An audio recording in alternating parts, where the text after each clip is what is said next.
been desperately trying my best to get into this new form of literature, media, because one, I've been getting more into Chinese culture. I've always been into Chinese culture, but more so because of my Drew Bench inspired murder mystery game, and once again, me trying to read more, right? Because this literacy crisis, and I'm like, let me pick up reading more because it's important, and I'm not doing it enough, right?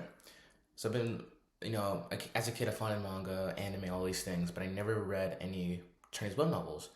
So I bought the book, Lord of Mysteries, right? But as a complete beginner to web novels, I find that it was like very, very slow and honest to God whooping my ass in terms of why the hell do I need to care about these things? Why the hell am I here? Lord of Mysteries, if you're a fan of web novels, you know that everyone glazes this story. Everybody. Which is why I read it, because I believe you guys who say it's amazing.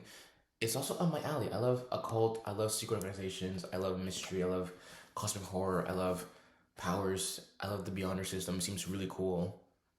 But it's hard for me to get gripped into it, right? Even another one novel I want to read called Riven Insanity.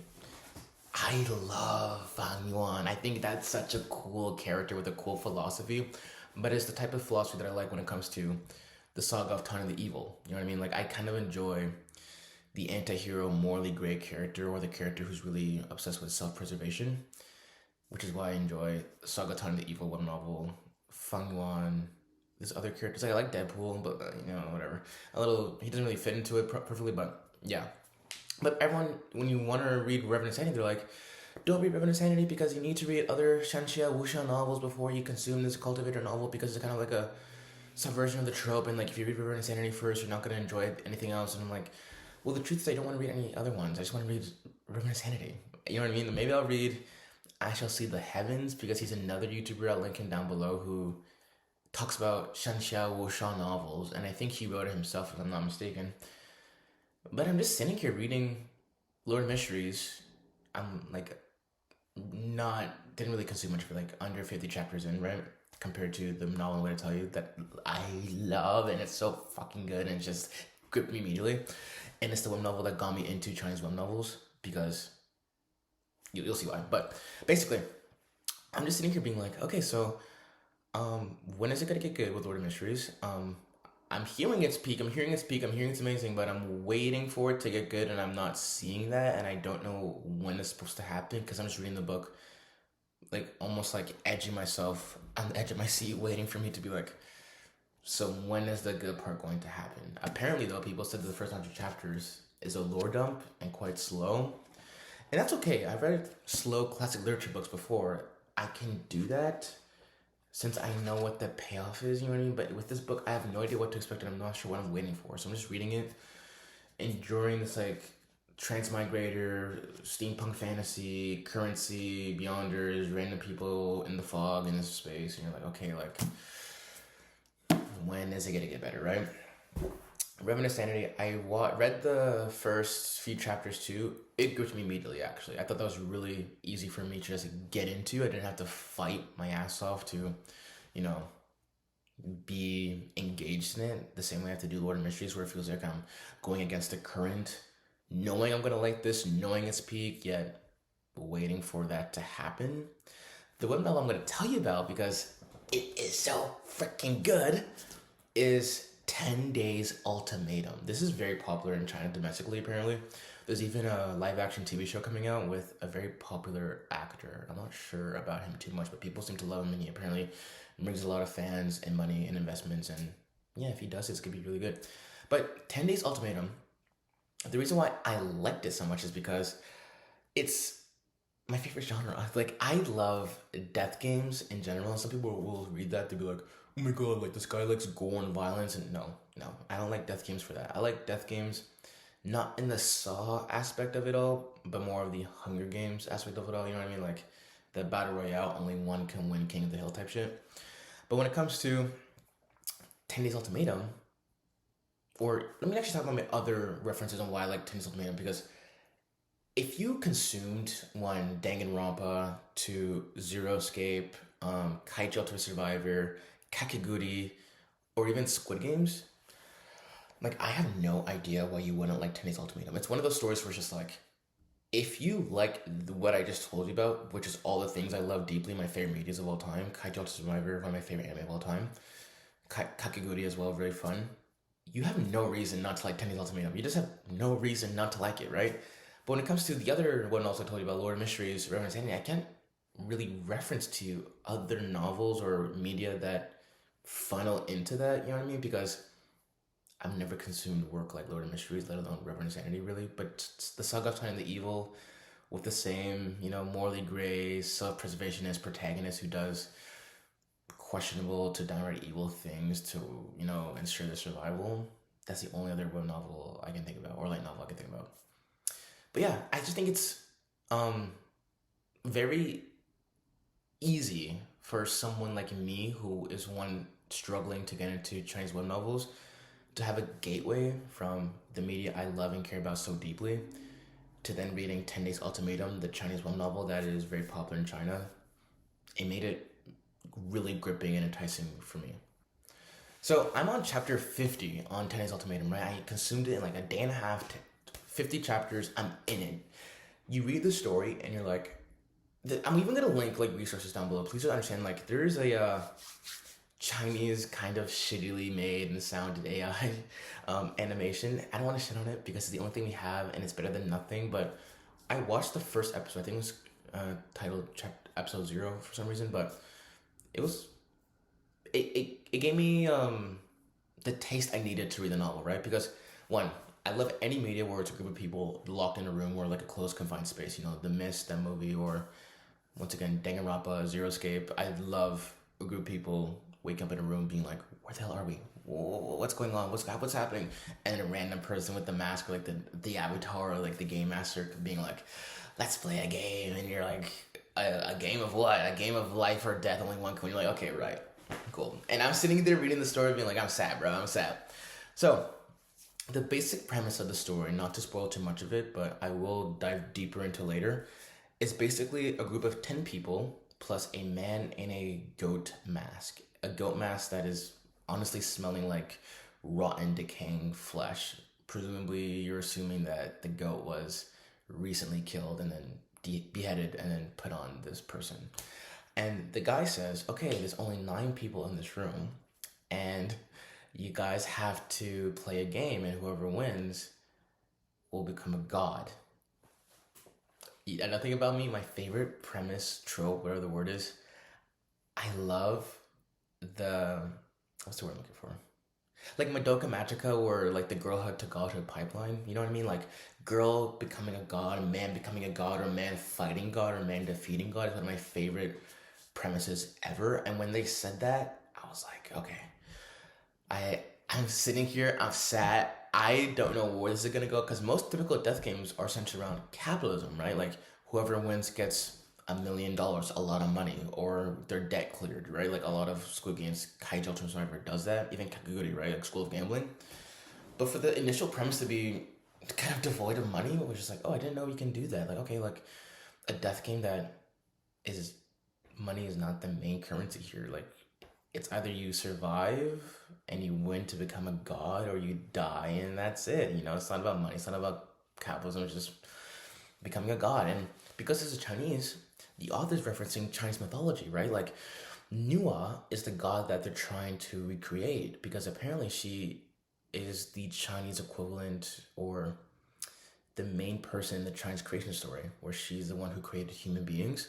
But then she later on had to sacrifice herself to, I guess, I'm not sure, like save the world, or like in my recollections, like fill the ozone layer or something with the atmosphere, and because she does that, she becomes a rainbow. So in the story, the goat head guy, the mortal goat as they call him, they say, okay, we need to find a god because Nua is now a rainbow and we have no one to replace her. So if the winner of this game, wins all these trials and tribulations, you may have the chance to become the next god, the next Nua. Bro, just amazing. So they're playing this game. He says the rules. He's like, okay, there's gonna be one liar amongst you guys. Figure it out. Vote for the person who you believe lied, and whoever gets the most votes, they'll die. The main character is like you don't know much of these people at all, or even their professions, or their morality, or their capabilities and stuff like that. But the main character, as you get to know him, he is this swindler type. What's the type of archetype I can pull from? Like a light Yagami, know it all. Like he just kind of like he's like L like Yagami. Me naming characters I haven't like really known about. Like I haven't really watched Death Note. I've seen a bit, like a majority. I just haven't finished it. So like more like I'm trying to think of like I think I'm like Code Geass even Lelouch. Just like naming characters I've heard that are like really smart and like high IQ. He's just one of those guys. Who just he's gonna figure it out. He's gonna be intelligent with it. And he's going to solve the game basically. So, without spoiling too much though, this is the first maybe 10, 15 chapters. He finds out that the game was rigged or kind of a red herring in a sense where every single character, right? Because they're all given these cards and they said that only one of them has the liar card on it. Well, apparently every single person in the room, all 10 people, had, or 9 actually, because even though there's 10 that start off, the mortal go goes to one of the contestants and just fucking crushes their head and they fucking die with his bare hands. And you're like, what the fuck is this thing? This mask smells like shit, and you killed someone with your bare hands, and I don't know where I am, and I don't know why we all woke up at 12, and I have no idea how I got here, and I don't know why we're all telling these stories about these earthquakes and what they're trying to do, and like everyone here is trying to survive, and we're all lost and confused, and just there's like blood splatter on my brain. It's like literally brain on the floor right now. So yeah, there's 9 people after this. He gives the cards out. Every single card has, truth teller or liar. The main character, I forget his name, Chi something, Chi Sha or something like that. He then is like, okay, I need to survive. I'm really smart. He then devises a plan that basically says, okay, I have a theory that actually not only did I get the liar card, but every single other person in this room got the liar card. He shows his card off. I'm, condensing it, right? He's like, okay, I think I have a theory. I have the liar card, and I think you do too. And everyone reveals that they all have the liar card, and then they vote for the mortal goat to be killed because, the rules say whoever gets the most votes will die. Doesn't mean they have to vote for one another in the circle. So they vote for the mortal goat. He fucking kills himself, and that's how you start the story. And immediately, with that premise, you're like, group of 9 people in a room, who are they? What is this organization about? Why is there a mortal goat? Why is he calling himself mortal goat? Why is he wearing a goat mask that smells like rotten, decaying flesh? Where are we? What are we doing? Like, this is so lost. And then we're talking about becoming a god in Nua. Like, what the hell is this about, right? So that just sucks you in immediately. That I'm sitting here being like, okay, I need to know more because I will never read a death game genre, to my knowledge, that even discusses themes of this, and I will consume any media where it's a man fighting God or a man or woman becoming God. Like I love that premise so much, and because of Madoka Magica actually, because I was like, okay, like yeah, like we can become gods, like that's cool. I like that. That's so interesting. So the place I'm reading it at though, I'm gonna link everything below so you can actually consume it and like enjoy it. Even the little animations, so you can have a little sneak peek of the 12-minute, intro to what I just told you about. Oh, I think I spoiled it a little bit if you don't watch animation. But yeah, my bad. But it's not long. It's not long, tree. Please. But the website I'm reading it on is Pure Love Translations. And truly, there's probably many other places you can read the translations, but that's my favorite one. It feels so... The author feels very caring. I hate to be parasocial, but the author is very caring. The translator is very caring. And I love the TL notes, and I love the footnotes. This book has a lot of footnotes, which is maybe discouraging to some, but for a nerd like me who wants to know more about Chinese culture and web novels, it's very, very beneficial for me to have a list of footnotes describing, one, who the hell is Nua? What the hell is all these mortal beasts? What are the earthly beasts? What are the cardinal beasts? I had no idea Chinese culture even had cardinal beasts. I had no idea Chinese culture with the zodiacs, each one represented a month, even a time of day.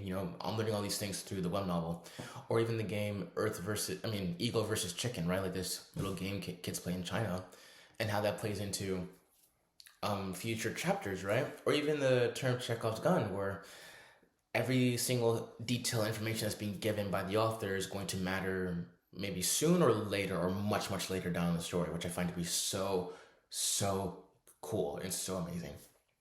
But you're just reading the story.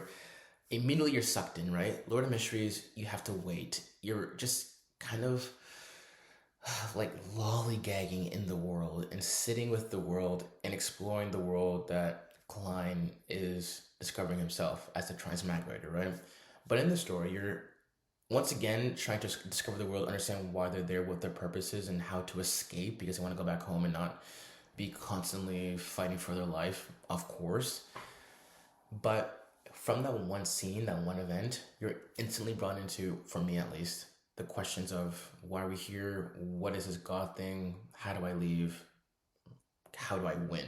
And that just gives me those 4 points. Just let me, as a first time web novel reader and someone who's trying to get into Chinese web novels, whatever, it makes it much, much easier for someone like me to just get into it and be sucked into it, which is why I've been standing with it for 50 chapters. And the first arc is going to end in 90 chapters, like 100, a little bit under 100.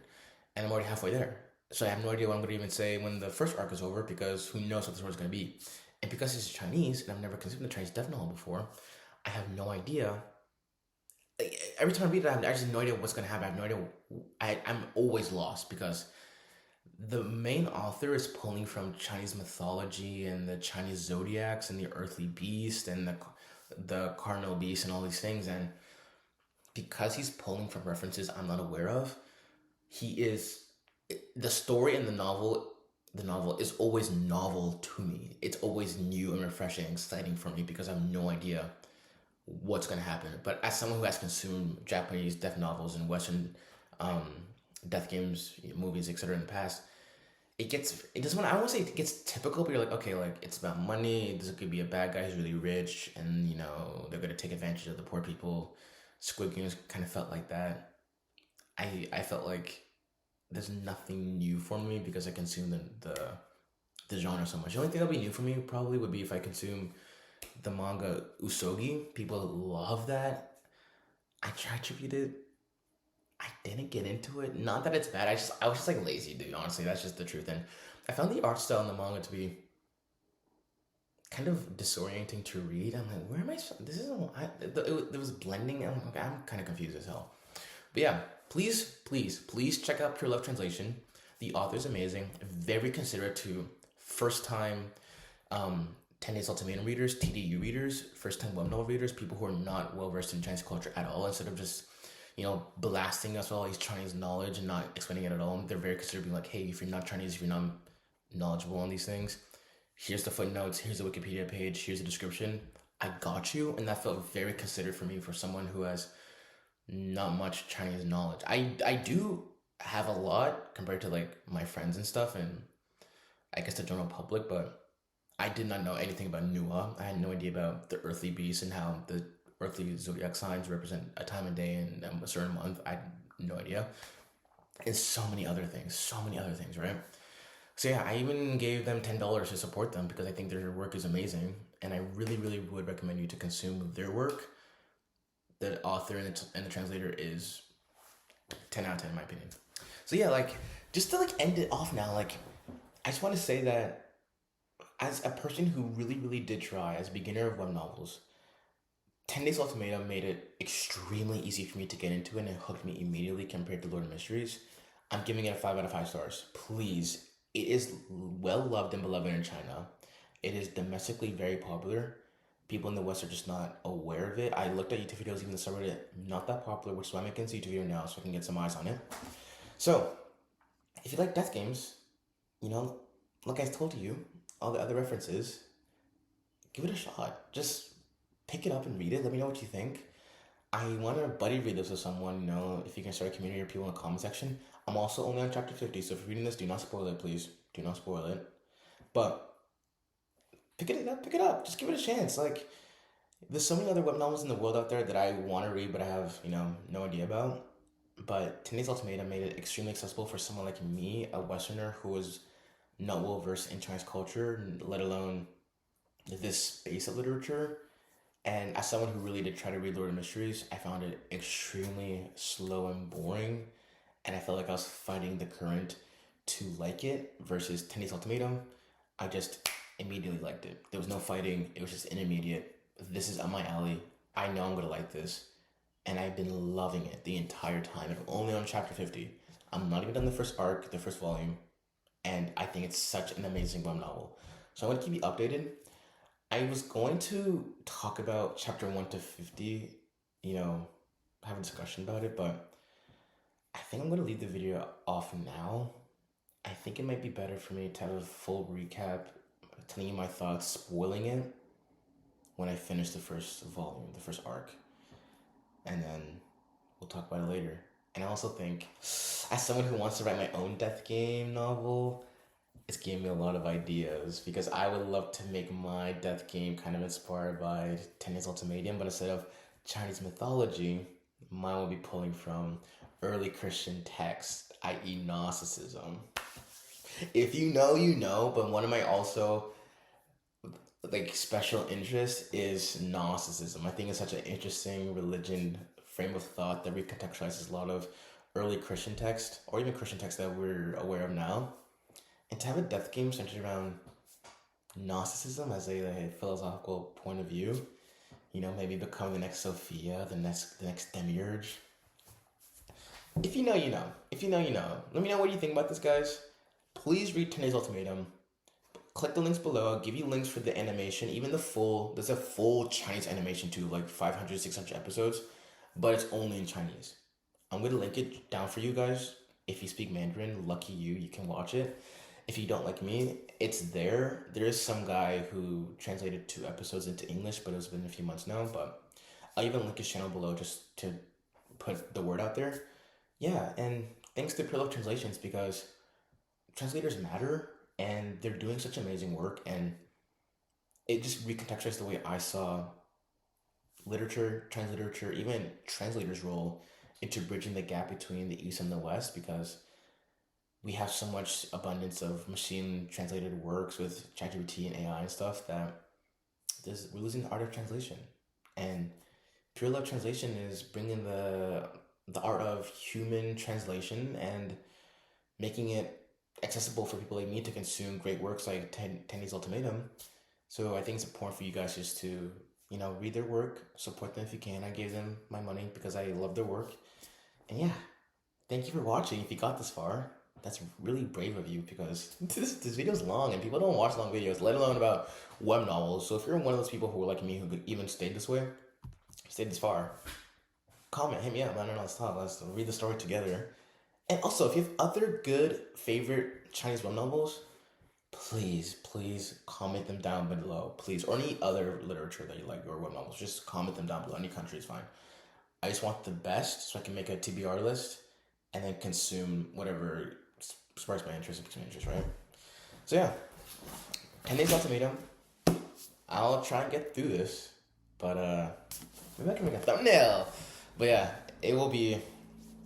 it's been a slog. 10 Days Ultimatum Supremacy. Okay, bye.